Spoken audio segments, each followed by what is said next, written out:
and welcome to The Sacred. My name is Elizabeth Oldfield, and this is a podcast about the people behind the positions in our public conversations.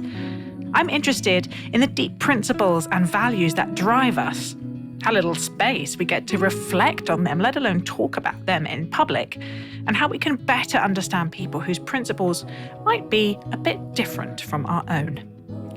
Every episode, I speak to someone who has some role in shaping our common life. Politicians, like today, but also journalists, artists, faith leaders, poets, documentary makers, academics, science writers, and they come from all over the place on the many, many issues that we disagree on. Listen for long enough and you will find someone who puts your back up. But I hope you will also get a better sense of why they believe what they believe, how they've got to where they are. And when you meet maybe them or someone like them who holds that position, you will have just that little bit more empathy and patience. In this episode, I spoke to Tanni, the Baroness Grey Thompson, DBEDL, which is about the fifth very impressive title she's held. She might have another one by the time this episode airs, frankly. She is probably the most impressive guest I've had on. She is one of the most successful British athletes of all time. She has won 16 Olympic medals, 11 of which were gold, as well as a whole load of other world championship medals and records in wheelchair racing. And she's now an active member of the House of Lords, sits on about 1 million other boards, and honestly, I don't know when she sleeps. We spoke about how not sporty people like me can understand the world of professional athletes and what drives them and the role sport plays in society. We spoke about her approach to politics, her doggedness, all of the things she's received from her parents, and what has and hasn't changed for disabled people in society. There are some reflections at the end from me as usual, and I really hope you enjoy listening. Tanni, I am going to do something quite mean, which is not go in with a nice, gentle, what did you have for breakfast type question, but go straight for depth because I'm terrible at small talk. I am overly earnest and I always want to know what's driving people underneath their day-to-day lives. So I want to ask you what is sacred, but that's not a standard question. So to give you some parameters, you can take it any way you like. I tend to ask people to bracket out their family and their loved ones because I think that's a shared sacred for all of us, and that's lovely. But it's really about a principle or a value or a way of being in the world that has felt very central to the way you've tried to live, that shapes your decisions. And don't worry if it feels very tentative, because actually I think none of us really know until it's transgressed and we get that ick factor of like, no. And one of the tests is that if someone tried to offer you money to give this thing up, you would feel insulted somehow or very compromised at the idea. So it's a bit of a strange one, but I'd love you to just reflect aloud for me and see what comes up. So it feels like it's going to be a really easy one to answer until you actually start trying to answer it. And so for me, it's about the values, about the way I behave, which actually has come from my family, from my parents, my sister and husband and other people. It's about how, trying to treat people how I would like to be treated myself. Although there are times when that doesn't happen, if you've had a bad day and someone is just being extra patronizing, all the things I do about, I try to educate people and, be positive and walk away. It's hard. I think age helps with a little bit of that. Just the more times you have stuff thrown at you, you get better at dealing with it. But I think a lot of it is about trying to make things better and using the platform that I've been very privileged to have, either through sport or politics, to try and move things to a better place. Now, the reality of that is that some people like what I do and some people don't like what I do. And when you put yourself out there, a lot of, dislike and worse comes with that. So I think actually the stuff that you hold sacred and how you want to behave is really important to have. So when times are hard and you're getting a lot of grief from people, you still have that line that you won't cross. So, as an athlete, I was put in positions where, I was offered sponsorship deals that didn't feel right, or, patches, that you just go, no, actually, I'm not going to do that. We have this debate in my family about, when you say money, okay, how much money would it take to do a reality show? And I kind of joke that there isn't enough money. And then you go, well, no, there is.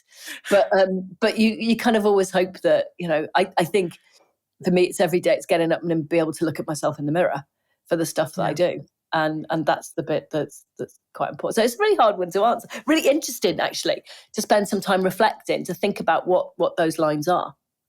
Thank you. Yeah, I think you've really helped me clarify, like 200 of these interviews in, how closely the sacred is related to integrity. And that maybe that's an easier way for people to think about it. Like, where is your wall of integrity and what's behind it? Like, what is the thing you're protecting with your integrity? And we sort of we assume that everyone has the same kind of things. And hopefully we have some things that we all share, but that actually some things might feel like they're jeopardizing our integrity, but other people don't feel that at all. They feel very comfortable. But another thing that we would think is fine really presses up against their sacred values or their guiding principles. Does something come to mind? And maybe it is that sponsorship, but something come to mind about where it's shaped your life, a moment in your life where it's a decision in either direction has been changed because of that sense of integrity? So I think, some of the things that I work on in politics are really hard things. The happiest stuff I work on is sport and physical activity. But actually that's linked to us as a nation being woefully unhealthy and, kind of tearing the NHS apart because we're an unhealthy nation. So even that's not that cheery to some extent. Some of the hard stuff I work on is around things like, I don't believe we should be changing the law on assisted suicide, and putting yourself in a position where you're going to get a lot of grief for it. And it's emails face to face, like, it's, having letters saying, I'm cruel and I want people to die painfully. And, it's that bit, do I walk away and just go, do you know what, I'm just not going to do that. I'm going to do the nice stuff that I do.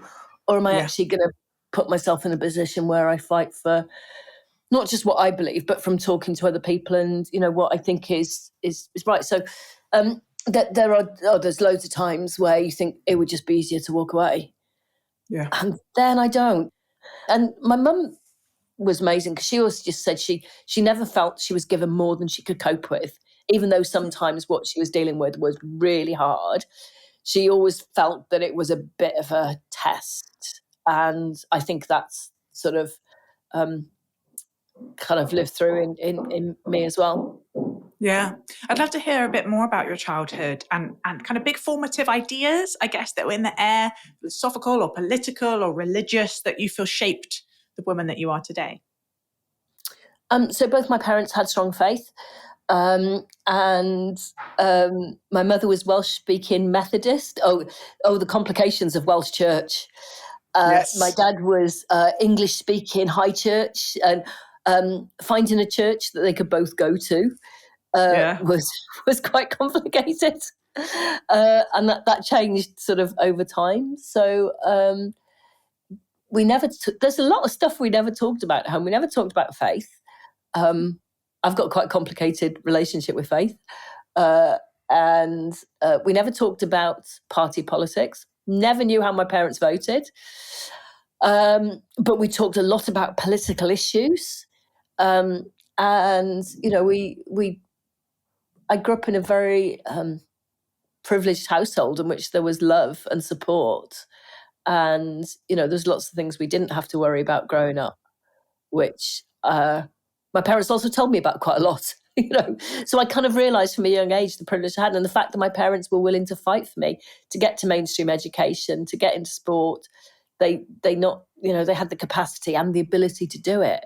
My father threatening to sue the Secretary of State for Wales over my right to go to mainstream school when I was 11. It's so cool, And then for me, the person who did a lot of work on that, Baroness Warnock, Mary Warnock, 30 years after her legislation, I got to sit in the House of Lords chamber in a debate tabled by her about the 30 years since her work and say, because of you, I am here. I mean, to be fair, she didn't look that impressed, but, you have these sort of circular moments. So my parents were always, okay, you've got privilege. And before we kind of, talked about some of these things or had the words to describe some of it, but my dad would say to me, you're privileged, do something with it. Don't just sit on your backside and take it all. You've got to give something back. But that came through sport, through my early coaches, Roy Anthony, Dave Williams, my very early coaches. They were all about giving something back. And you kind of hope that most of the time you do stuff that more people approve of than disapprove of. But when you challenge, you've got to own it. What comes through kind of reading and listening to you is just how can-do your parents were and how much they imparted that to you. Can you talk a little bit about because you weren't a wheelchair user from birth. It came a bit later, and what that meant at home and how you as a family processed that transition. So my older sister was born with a heart condition and dislocated hips. And then when I came along, it was diagnosed that I had spina bifida. I could walk a little bit when I was young, not very well. My legs never really developed. And then very slowly I became paralysed because my spine collapsed and my own vertebra severed my spinal cord. So I knew I had spina bifida. We talked a bit about implications. My mum and dad were always very keen and I didn't spend any time in hospital really, but when I went for hospital appointments, Mum was always very keen that I asked questions and understood my condition, which I think was quite important for me. She made the doctors talk to me, not her, even when I was like. It just sounds so empowering as a woman. I mean, my mother was a strong, feisty woman. And it's kind of funny because my dad always wrote the letters about education, stuff like that. My mum was definitely behind him, sort of pushing. Yeah, I mean, behind every great man, there's an amazing woman, isn't it? Whatever the quote is. Really empowering. And then apparently when I was born, the only question my mum asked was, could I have children? She didn't ask anything else. But it's kind of, when I started struggling to walk and then became a wheelchair user, my parents refused to make the house wheelchair accessible. And I think there were people who thought my mum and dad were really cruel. But my parents didn't want to make it the only place that I could live. They didn't want me living at home with them forever because, they were saying their job as a parent is to get your child to be independent. And then I was like 5 when the first person stopped me in the street and asked me why my parents hadn't aborted me. And mum having a really open conversation with me about abortion. And, she didn't shy away from it and explained what it was. And she'd said, if she'd realised, if there'd been diagnostics and if she'd known that I was going to have spina bifida, she probably would have terminated. Now, people get really upset by that. And it's like, but she never said, having had you, I wish I'd terminated you, and so having these really big, open conversations, I think was important for me because it also helped me think about stuff and deal with, so the next person who asked me that, I had more skills to do, and I was probably 6 when the next person asked me that, having more skills to deal with. My mother, she was brilliant. She just go, they're an idiot. Yeah, they're an idiot. Everyone was, anyone who told me I couldn't do something was an idiot. And yeah, I think that made a huge difference because you do have to deal with a lot of stuff. People, come and ask deeply personal questions. When I was pregnant, I lost count of the number of people who asked me how I got pregnant. And wow. There was a moment. This is not one of my finest moments. I was about 8.5 months pregnant in Cardiff. Somebody asked me, and I screamed across the street. I had sex with my husband. How did you think I got pregnant? And then I went, oh my God, I said that out loud. Oh, that's really bad. Fair enough. What was she expecting? Like, it's so nosy. Yeah. So you need to do. So as an athlete, people are nosy. As a parliamentarian, people are nosy. So as a disabled, my parents helped give me the skills to deal with nosiness. I probably do slightly overshare now, but that's just because I've had so many personal questions asked about me over the years. Yeah.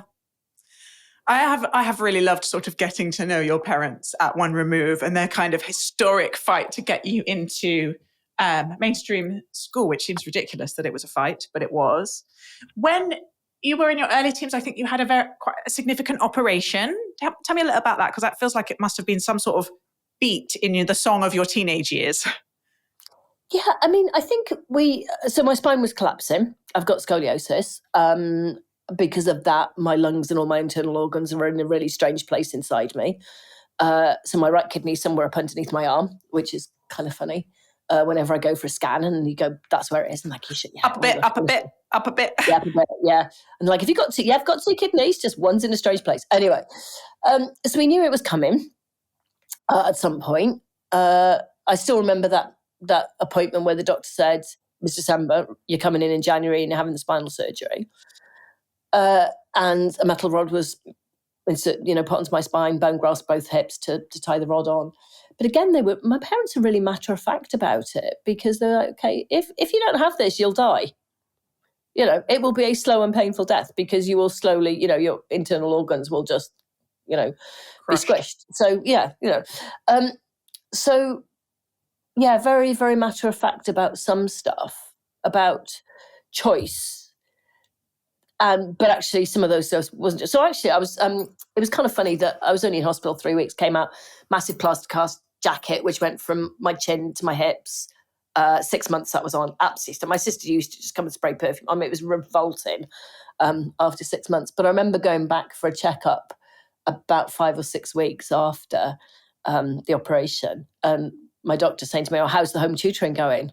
And it's like, "I'm not being tutored at home." "What do you mean?" "Well, I'm back at school." When you going back? No, I came out of hospital, and literally the next Monday, Mum sent me back to school, and he was in like, a full body cast. Full body cast, yeah, and she was like, but do you know what I remember was that was like, because it had to keep your chin absolutely fixed for the bone graft in it, having to drink out of a sippy cup. And really struggling to eat because you couldn't see what you were eating. So you used to have to hold the plate up under your chin and sort of scoop it in. And I remember, it's funny, I remember coming out of hospital and suddenly realising I was going to eat. And my sister just, standing up, going getting a tea towel and just wrapping the tea towel around my neck while I was trying to. So, they were amazing in terms of, there are some things you've just got to get on with. It wasn't a choice in the end. Your mum must have, and your dad must have had times of being overwhelmed and weary and weepy at watching you have to go through stuff that not every kid goes through. Did they show you that? Did they reflect on that later? They never showed it to me. A few years after my mum passed away, my dad did say there were times where, my mum found it very difficult. But, she had this sort of innate spirit and she never showed it. And I think that was quite interesting that they protected me from that, and they felt able to. I think there's a part that my mum's faith, I think, and my dad's faith had a lot to do with that. But again, no, it's hard to tell really, because even that conversation with my dad was quite short about how they dealt with some of those things. So I think, with my sister, my parents used to joke that they weren't great at having kids because my sister was born with some health conditions as well. But we were never, as children, we were never ill at the same time. And actually, neither of us were particularly ill either. So I think that's where, Mum's sort of view came from, was that, you're given things that you need to deal with, and also the stuff you're given you have to step up and deal with. Yeah. I'm going to ask, but feel free to bat it away, because asking about someone's faith or lack of, or questions feels sometimes more intrusive than asking about someone's sex life. So full permission to bat it away. But you alluded to it being complicated. Lots of people brought up in Christian homes, the teenage years is real crunch time, for or against. Would you mind saying a little bit more about that for us? Yeah, so I stopped going to church in my early teens, and a couple of reasons. Having a bit of a discussion with my Sunday school teacher where he told me God was a man, And me saying, how do you know God's a man? It's like, because he is, because men are in charge. And you're like, oh, that's a bit of a conflict with, you know, my view on men and women. So that was sort of interesting. My dad went absolutely ballistic with me once, where on the census I was a Jedi. And honestly, he was just like, that's just stupid, you know. And it was like, I have something which is a guiding principle in my life, which comes back to the question you asked me at the beginning. But it's not about religion or going to church. There's loads of stuff my brain just can't comprehend or understand, either with religion or about the creation of the world. Because where did it come from before the Big Bang? You know, and so for me, there is something which is a faith, but it's not a religious faith, if that makes sense. And I suppose everyone's seen it. You know, I've got friends who've got strong faith who are amazing people. Don't talk, you know, just get on with stuff. I see people who purport to be religious and then behave in ways, you know, behave one way on a Sunday and behave a different way the other 6 days of the week. So for me, yeah, there's something there, but it's not, for me, it's not going to church. And because my parents moved around a bit, because of their background, we experienced several different churches growing up. And I went to Lourdes as an 11-year-old. And it's really funny. I mean, my mother was a massive fan of sport. She got a call from the local Catholic church and they said, would Tanni like to go to Lourdes? And my mum said, I'm not sure if she likes cricket. I know, it's really funny. I tell everyone. And they went, no, Lourdes in front. And my mum said, oh, sorry, yeah. So I got to experience lots of different sort of churches, which we're lucky with. So the going to bit on the Sunday is the bit I probably struggle with, because it's when people, you know, have their kids christened just in case, or go to church at Christmas. And to me, that just feels really false. You either go or you don't, you know, just, oh. So it is really complicated to explain that, I think it is for everyone. Yeah. I mean, I would say even my friends who would say they have strong faith, it's hard to explain. I suppose the people I'm reluctant to be around are people who tell me they've got faith and tell me how religious they are, because then you kind of usually, you, and this is probably a gross generalization, they're saying that for a reason, rather than just behaving in a certain way every single day of your life and with every interaction with people. So yeah, probably Jedi that describes it better than anything else, even though Dad was so mad. Wonderful. I mean, I feel like there must be some sort of sport related spiritual path, because it's been so central in your life. Do you remember the moment where you were like, yes, this is what I want to do? I imagine there was a lot of sport just growing up because your parents were very sporty, but was there a kind of click moment? Yeah, first wheelchair race I did, I was 12 and I didn't win. And it was just like, but this is amazing. This is absolutely amazing. And that was it, really. You know, I played other sports. Dad was very keen that I played other sports till I was 16. Ahead of his time in a lot of ways. I mean, because actually that's something we've come back to in sport now, but, you know, saying to kids, you know, don't just pick one sport and do that and nothing else. And, you know, he was very much, yeah, you can do wheelchair racing, but you've got to do other stuff. You've got to, you know, work hard at your studies. You know, you can go off and be an athlete, but you've got to get a degree first because you have to have something to fall back on. So, yeah, there was that moment where I just knew it was wheelchair racing and nothing else. That there was a point where I thought I might play basketball, and I loved it as a sport, but there wasn't really a team where I lived. So I think if there'd been a team where I lived, I think I probably would have done that. But actually, I wouldn't have ever been any good at it. You know, I might have made junior squad or senior squad, but I never would have excelled at it, where wheelchair racing was the thing that just clicked with me. So I liked the training on my own. I liked actually training with other people. I liked the fact I was in control of my destiny. It was about how hard I trained, and it was about training every single day and making no excuses for, you know, not training. I mean, growing up, I saw lots of athletes who tinkered around the edges. There was one guy I trained with who, you know, used to weigh the bolts of his chair, and he used to weigh his food. And yeah, we were very, you know, spent a lot of time being thoughtful about that. But you've actually just got to go out and train twice a day, 6 days a week, 50 weeks of the year. That's the bottom line. And then the other stuff is the added extras. There's just the bore, and training is really boring. It's really dull. Competing in Sydney in front of 100,000 people is amazing. But, you've got to do the dull stuff. And that's true actually in the stuff I do now. You've got to do the dull stuff to get to do the nice stuff. Yeah. So I'm going to say something that might be slightly offensive, but this is a podcast about listening to people from a very wide range of perspectives and trying to engage across our differences and grow in empathy. I don't really understand sport. And it's my husband really does. And I have tried. I love him and respect him so deeply. He's the most thoughtful man I know, and this is a great source of joy in his life. So I keep trying to understand it, right? To get involved, but I'm not there yet. I'd love you to hear, as a lover of the games, what is it that you love? What is it that draws you? What is the thing that athletes are prepared to sacrifice so much for, to go out and do the boring stuff day in, day out? What is it that's calling you? So I would say I never got massively emotional in big chunks of my own career. There are a couple of moments where I did, where Athens, I spectacularly lost my 800 metre final, which was my strongest event, and then won my 100, which was my weakest event. And both those were very emotional. It's that will you, won't you? You give every single thing, you dig deep. When you're in a race and you're sprinting for the finish line, there is nothing left.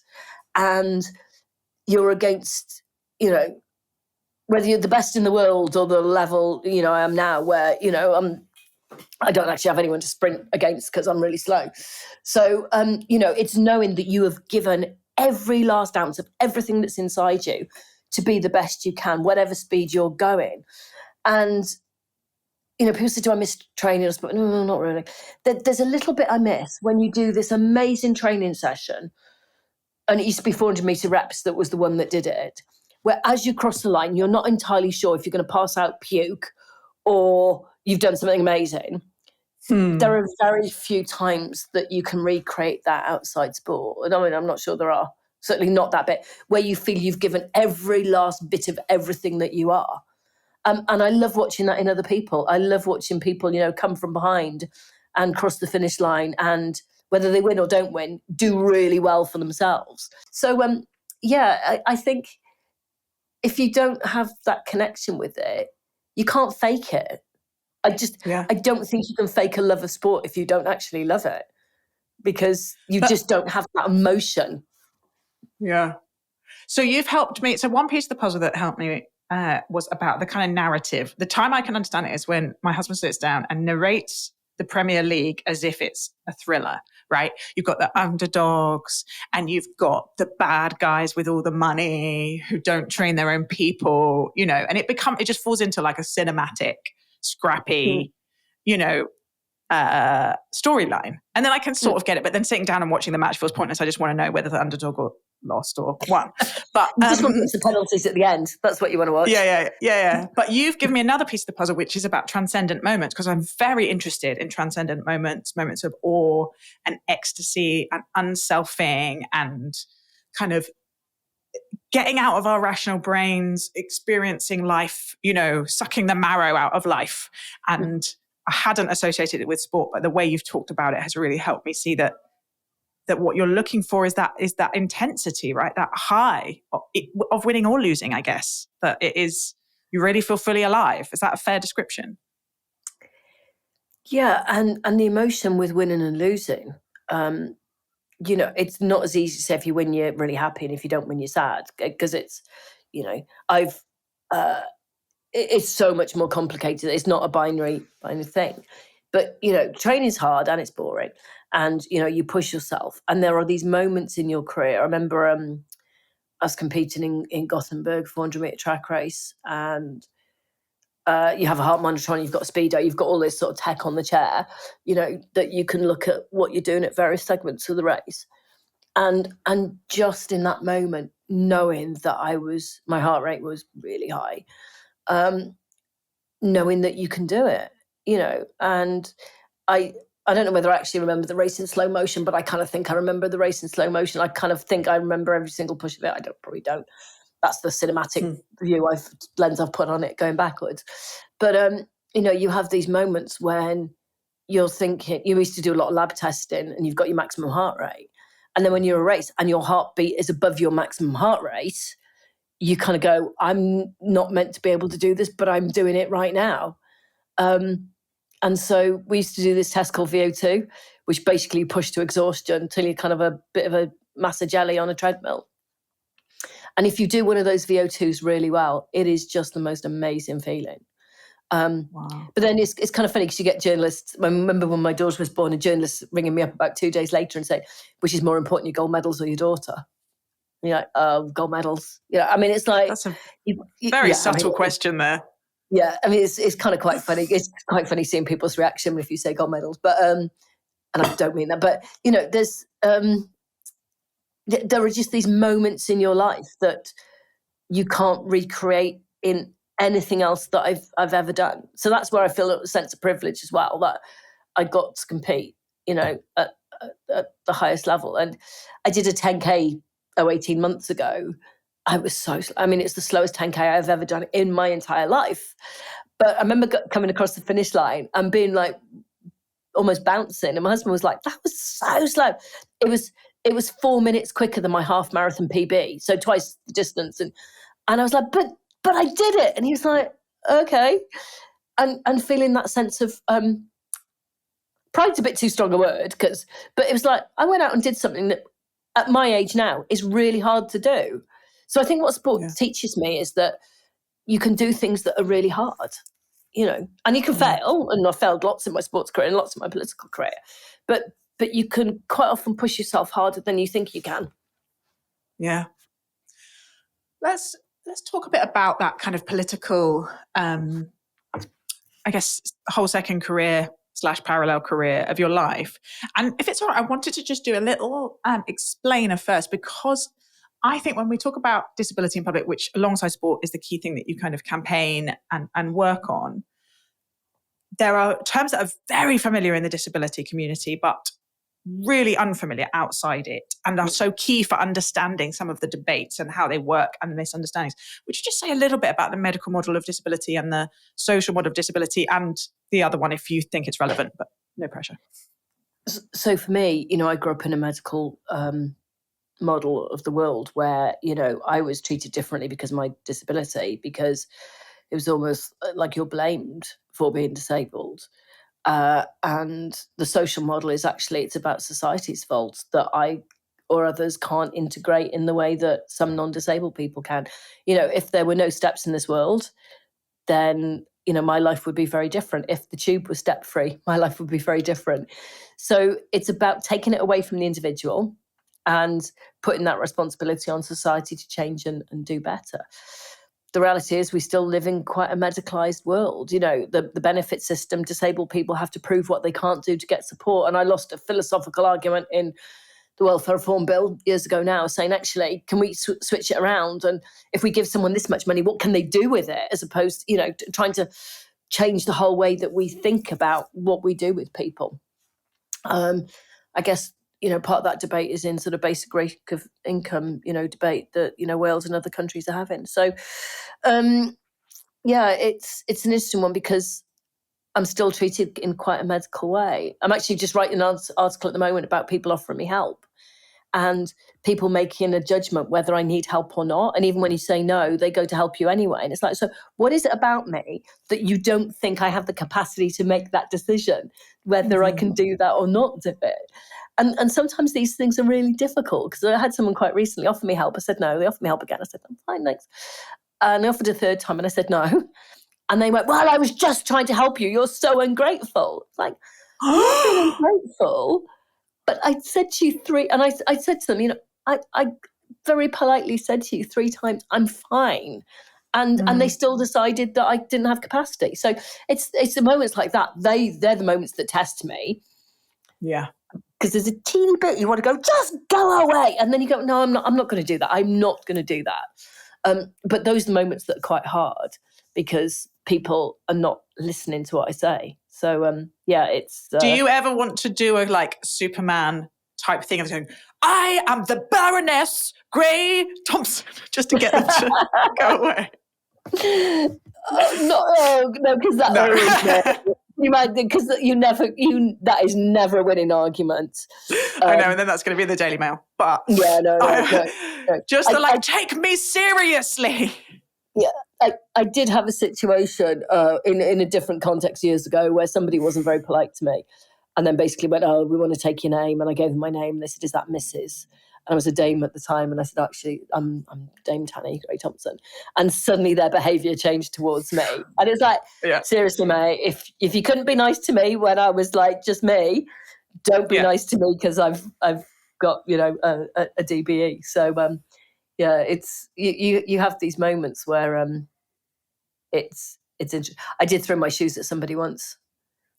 I mean, not actually at them, but I mean, it was sort of in their. I was really mad. I was trying to get on a train, and I was pregnant, quite late on. I had a really long day in London, just wanted to get home.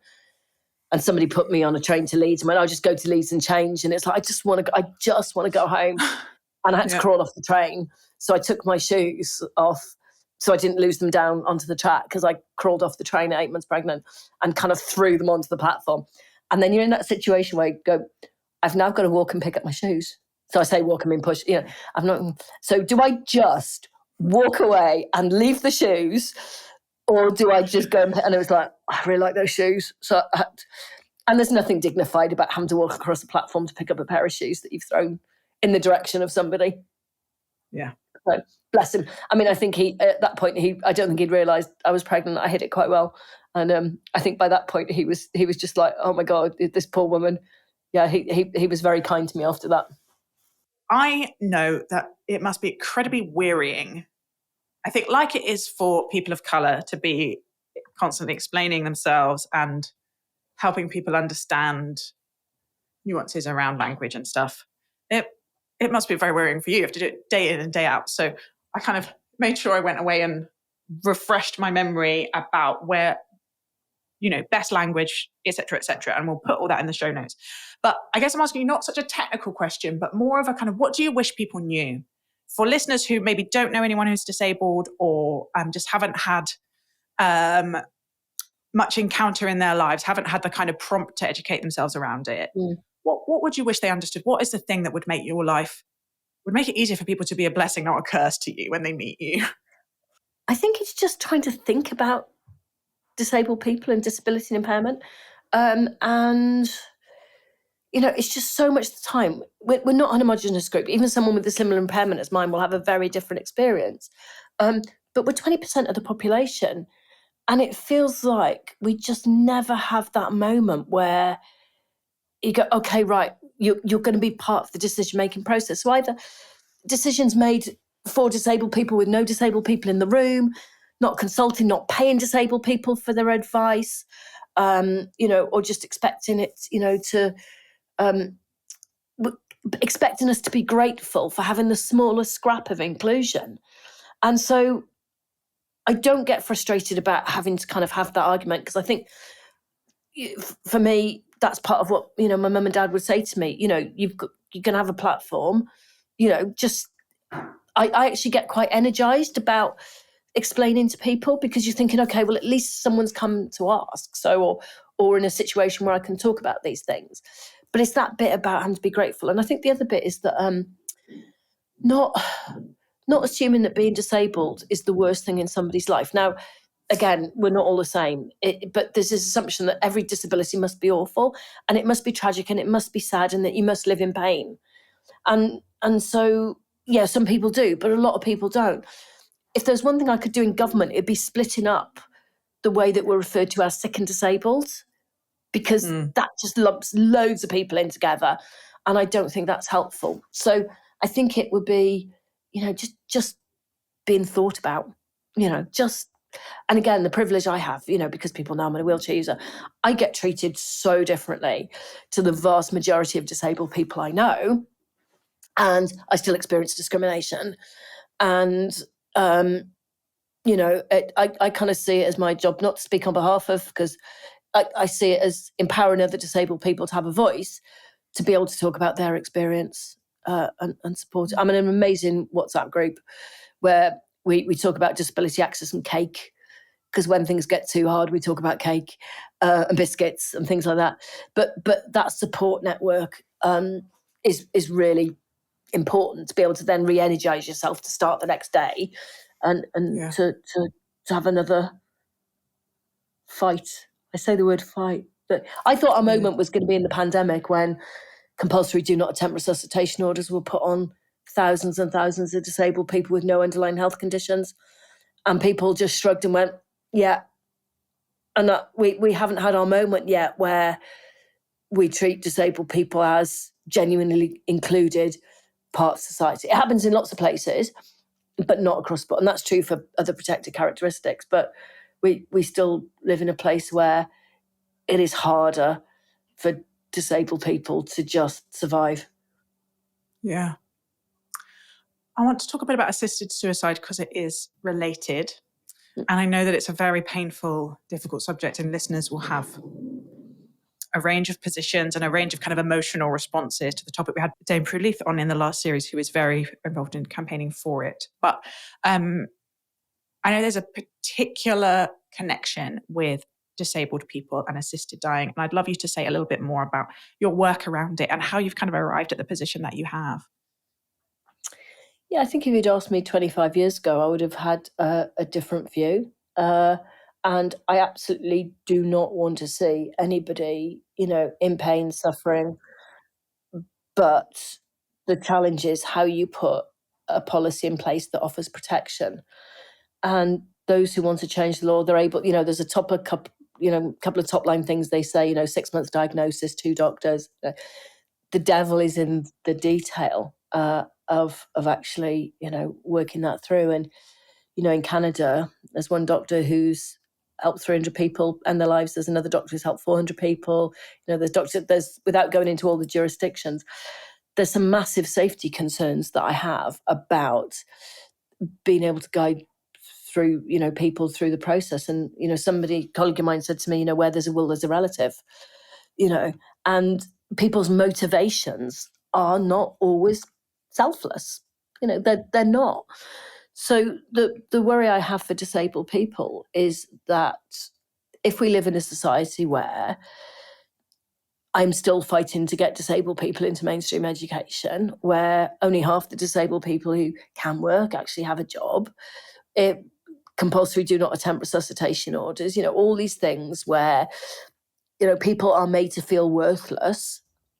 The option is they will request this. And, having 2 doctors just go, you sure this is what you want to do? And it be signed off is a worry, because it leads us down a very dystopian path to the future. In Canada, people who live in poverty have requested it. There's a case which is in the media, a Paralympian. She asked for support for a ramp for her house, and she was offered assisted suicide. This is not, for me, it's not a solution to fix society's ills. So I think it's a very, big decision we're making. My mum died of leukemia, not in the best way, and my father passed away with something else, but again, better, but not brilliant. But we need to actually make sure that we put in proper palliative care, proper support for people, proper social care support, not just jump to this as a solution to it. And it's very emotive. It is really emotive. And I get that. But I think it's a very dangerous path for us to go down. Mm. And finally, on kind of politics, and I'm sort of zooming out a bit into how we engage across our differences more generally, because my concern and my question about society is that we're not necessarily getting better at understanding people different from ourselves, people who disagree with us. You are spending so much of your time in this building, which is set up to be adversarial, with 2 sides shouting at each other. You're a crossbench peer, which is a really interesting position to be in. What have you learned about how we engage across our differences, how you engage with someone who disagrees with you on assisted dying or a whole range of other things. What helps us keep seeing each other as fully human rather than doing these dehumanizing things? It's really interesting because, the House of Commons is quite different from the House of Lords. We have no career path in the House of Lords, so it's not about scoring political points. It does happen, but not to the same extent it does in the Commons. I always find it fascinating where you see people in the Commons, potentially looking like they're having a go at each other and then walking out and actually quite good mates with each other. So I think my frustration is, Prime Minister's questions is theatre. Some people are better at it than others. It can be witty, amusing and brilliant, and it can be tedious and horrendous. But that is not politics. That is just a tiny little sort of part of it. I think it's about listening. And, on social media, I follow a whole range of people. And some people who I think have absolutely appallingly dreadful, awful views on the world. But you've got to listen to them because you've got to keep sense checking what you think. I change my mind on all sorts of things. And in the Lords, actually, you can do that. You can go into a debate and say, at the start of the debate, I thought this, I've listened to you lot. And now this, except we're not allowed to call them you lot, but, you can say, it's easier to go, this is where I am. And I think you've got to continually sense check what you think. What I thought at 20 and what I think now on a whole range of things is quite different. Some of it's, somebody could argue because I've gone down a rabbit hole. Some I could argue because I've educated myself better and I've met different people. There's a whole range of things that you and I really worry about the cancel culture. I really worry. And I worry about deplatforming at universities and because sometimes you have to listen to these people to go, and using my mother's terminology, go, they're an idiot. They have no substance. They can't argue their corner. They've got 3 sound bites, but they can't do anything else. So you've got to, and obviously there are views which are so abhorrent, which I would never follow someone's social. There are definitely boundaries to that for me. But you've got to listen to difference. And the other thing with the Lords is that if you're in a debate, you've got to be in for pretty much all of it. So you listen to, you have a massive divergence of views on subjects. Because ultimately what you're trying to do is the best thing. So yes, you've got to listen to people and, you've got to just continually sense check what you think. And, the Lords is an amazing place. I mean, it's one of the most accessible and open places I've ever worked. It's the least misogynistic place I've ever worked. And you just have to remember it's not the real world, where we have gold on the ceilings. I think one of my things, it's a massive privilege every day I walk into the building. I pick up my staff pass. I just think I am so privileged to have this. But you just also have to remember that is not the real world. And that's my guiding principle every day is, we have lovely afternoon tea and we have pastry chefs. But you know what? Some of the best and most challenging conversations I have had where I've challenged companies to do better for disabled people is over a cup of tea and a cream cake, because you can have that conversation in a different way. So, it's opened my mind to lots of other ways of behaving and doing things. Listening, so simple and yet so difficult. Tanni Grey Thompson, thank you so much for speaking to me on The Sacred. Thank you. So, Tanni,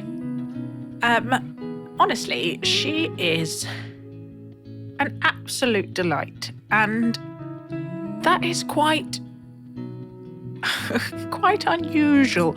Not amongst sacred guests, specifically, but in various jobs at the BBC and at Theos, I had reason to be in contact with a lot of people who've had very, very successful careers like Tanni. And she's had 2 very successful careers, at least 2, actually. And it's really difficult for that kind of life not to change you, not to make you at least a little bit tunnel vision-y or harassed or distracted or hyper-focused. And so a lot of the people around you kind of bleed into the background somewhat. And yes, power corrupts and success and fame does weird things to people, but it's often just milder than that you meet those kind of people and they just don't seem quite normal. And Tanni is both astonishingly impressive and comes across as really very normal and very grounded and really good fun and lovely and warm. And I think a lot of that will just be innate to her, but what comes through is just how amazing her family is and are, and the power of good parents, the power of parents who fight for you and also require quite a lot of you at times. We have another episode in this series with Catherine Burblesing, who is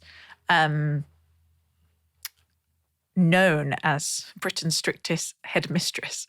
And actually coming from, I think, probably a different political perspective, although unclear and expressed in a different way, it sounds like Tanni's parents had a not dissimilar approach, to use what you've been given, take agency, be grateful for what you have. That is just so matter of fact. It must have been such a struggle to raise two children with significant health challenges. And it's just immensely impressive. The sport thing obviously seems silly, but I genuinely don't get it. And Tanni really helped me. That these intense experiences, these kind of like, I am alive, look at what I can do with my body, actually reminded me of Labour. That's how I felt in Labour. I loved Labour. Like, look at what my body can do. Massively empowered. And yeah, it was really helpful for me. Although I said it to my husband afterwards. I said, babe, Tanni's really helped me understand why you love sport. And it's about these very intense experiences of unselfing and ecstasy. And he said, not sure that's what my mates and I are getting when we're just like chatting nonsense on WhatsApp while watching Match of the Day. So, baby steps. And obviously we spoke at the end about, terrible tonal gear shift, but we spoke at the end about some really hard things, about how difficult society still makes life for disabled people. If you follow Tanni on social media, you'll see that she's ever so polite and calm, but reports kind of painfully regular instances of the world just not being set up for her. And she's just very honestly challenging about how little disabled people are asking. They just want a level playing field. And how reluctant we seem to be to sort that out. And on assisted dying at the end, I'm always aware, we've had guests on who are very pro changing legislation to allow assisted dying and guests on who are very nervous about it. And it is often people in the disability community, although Tom Shakespeare, a previous guest, is much more open than Tanni is. And I'm just aware how sensitive and how neuralgic that subject is, particularly if you've been up close with someone suffering in the last season of their life. So I just wanted to name that really and say, I know this isn't a theoretical argument either for the people who are terrified and want to stop it or for the people who are desperate for the law to change. So let's just be careful with each other as we disagree. S'il vous plaît. Thank you for listening to this episode of the Sacred Podcast with Tanni Grey Thompson. It is produced by a crack team of Lizzie Harvey, Dan Turner, and Drew Hawley. Sacred is a project of the think tank Theos, and both Theos and the Sacred and my very own self are all contactable via the usual ways because you, dear listener, are very smart. And you can find us on the internet in a matter of mere seconds.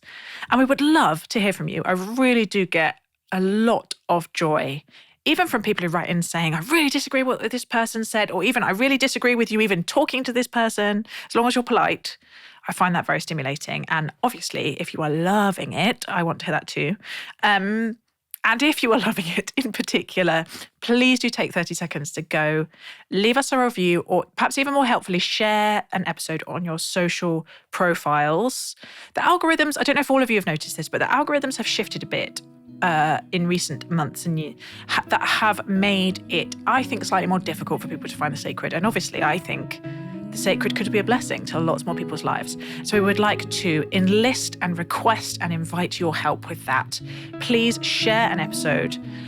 If you are one of the wise sages who does not have social profiles on which to share podcasts, maybe you could write it on a postcard, pop it through a neighbour's door, or put it on loudspeaker, blast it in the street. Okay, I'll stop.